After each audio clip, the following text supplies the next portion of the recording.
There was somebody that was not alive in the house, and I was in there and saw that, and I needed therapy even as an adult because, I was probably like maybe 8 or 9 years old.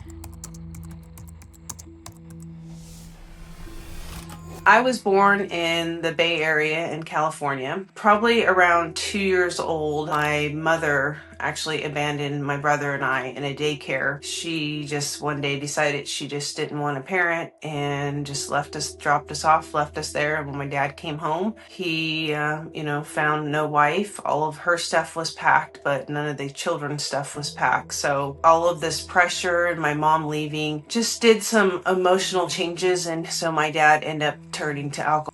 About the age of 14, I actually ended up into foster care because of the abuse. And it was a strange place to be because even though going to foster care was very stressful and my home life was also stressful, even though it was a lot of, abuse in the home, and to me it was still normal. That's all I knew. I didn't know any different. I didn't know that kids didn't have the same struggles as me until I went into foster care. When you live with parents that have addiction problems, I don't think there's ever peace in like most kids are out peacefully playing.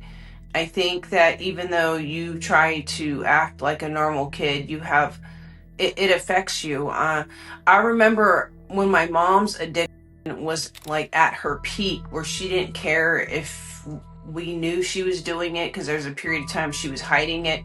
She would have conversations on the phone about trying to obtain it.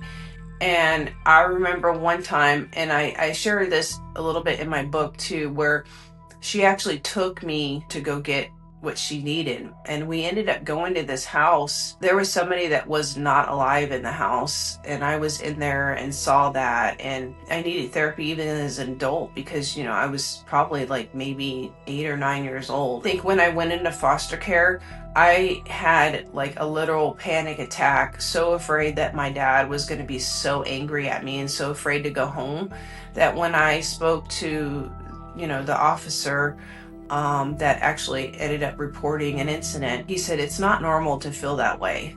And I remember that stood out. Like, I didn't know that was not normal to be that scared of a parent. Some of the things that stood out to me is like, I do have some good memories. Obviously, it's not every day of my life was just miserable, but I feel like I could remember some good things. But for me, I think I was just had so much tension as a kid that it's just a lot of it was just a blur at one point. Like, I don't remember I remember certain holidays and getting certain dolls, but I do remember a lot of the, abuse, or even the way that my mom treated, my brother was terrible too. So my dad always treated me a little differently than my brother. I always thought in my head, maybe it's just my dad's Mexican. And I always thought, maybe just because I'm a girl, he treated me differently. And my brother was almost like his ride or die, and I almost felt like an outsider a lot of time growing up because I acted different, I thought different than they were. They were both almost identical the way they thought. I just thought maybe I'm the older sister, maybe it's because I'm the girl. My dad expected like more and wanted more of me. It turned out, I found out in October of 2024 that he was actually not even my biological father.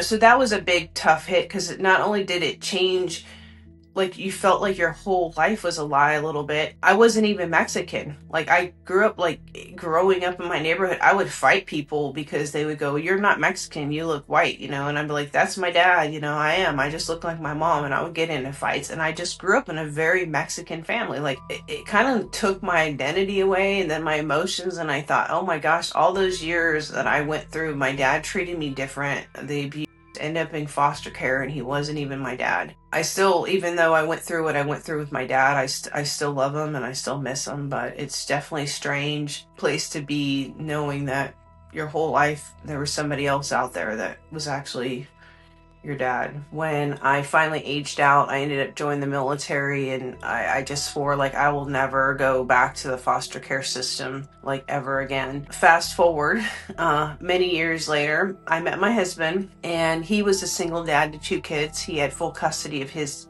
kids, and I was also a single parent. I had two kids, and so we fell in love. So we received this call that my husband's ex-wife was in the hospital. She was pretty sick. She was still actively using, and she had COVID. And the plot twist on that, she was also 33 weeks pregnant. She gave birth on a Monday, and unfortunately she passed away that Friday. I already knew just from experiences that when you have a child that's born exposed to drugs in the womb, or coming from an parent, they pretty much will end up in the foster care system unless family had stepped in. It wasn't until actually Levi was born that we actually found out that she had other kids that also went to the system. My husband had no idea that she had other children. So kind of knowing that she had other kids going into foster care and she still unfortunately was using, I remember telling my husband, like, we should take the baby if it comes down to it, because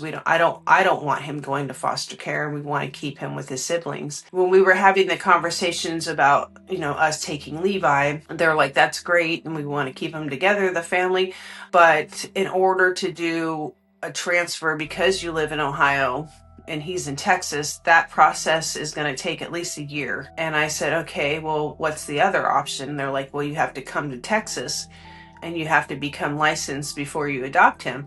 So I'm oblivious because I was a foster kid, not a foster parent. I had no idea what licensing meant. I thought licensing just meant like they're going to take our fingerprints, make sure we're not criminals. We agreed to move. So we sold the home that we were in and we moved to Texas. Prior to that move, Levi was actually going to get released from the hospital because during that time period, CPS actually didn't have any big say over the care of the child. The nurses did and the one sister did, but once he would be released, then he would be technically placed into foster care. So I remember getting to the NICU and walking in and seeing this little teeny tiny, like I think he was like not even 5 pounds yet, and in the NICU, and I just fell in love with him immediately. Every bit of me wanted to protect him.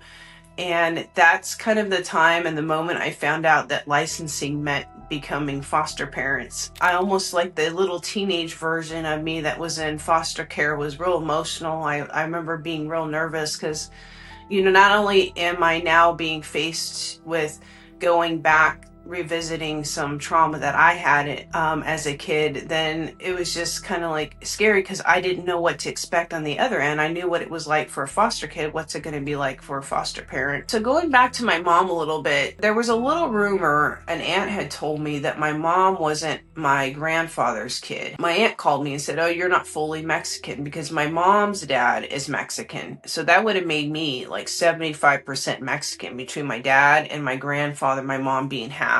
Well, when I took the ancestry test, it turned out that he wasn't her father. So my mom, both, and I, the people that raised us, were not our biological fathers. And so I remember growing up, my mom saying that how her dad was kind of mean to her and, abusive, which that's just her speculation. Other family members say no. But I would have thought that me coming out and saying that my father was doing this and that, my mom would have been like, yeah, I've been there, done that, and I believe you, want to take care of you. But she was still an addict and didn't want any responsibility. So I just didn't have any interest. And, even when she got sober, I was a good probably 10 years before we started any kind of relationship. Fast forward years later, when I was about 27, I got pregnant with my daughter. A few weeks before I was going to have my daughter, I called over to my mom's house, and usually she would pick up because she didn't work. We would talk like 3-4 times a day. But this time a hospice nurse picked up, and I knew my mom had cancer and she was going through chemo, but my mom was also really dramatic. So I just thought in my head, she's just going to go through this, and by the time the baby's born, like, she's going to be fine. Maybe this will be a second chance for her to be a grandmother versus a mom. And she knew it was terminal from the beginning of her diagnosis, but she didn't tell me because I was pregnant. She didn't want to put that on me.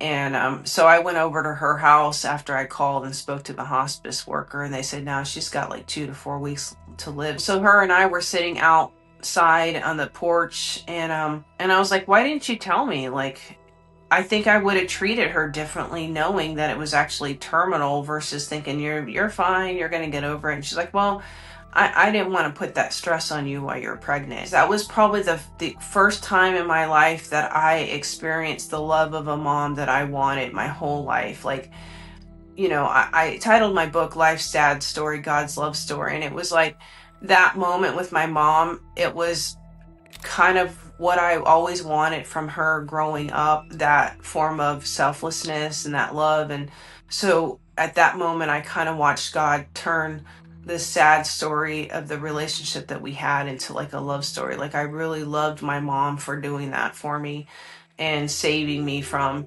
like more stress of knowing, it wasn't, it's still, she lived about 5 weeks past that. So I think my daughter was about 4 or 5 weeks old when she passed, but it wasn't the way that I wanted to end, but at least I got the closure with her that I wanted.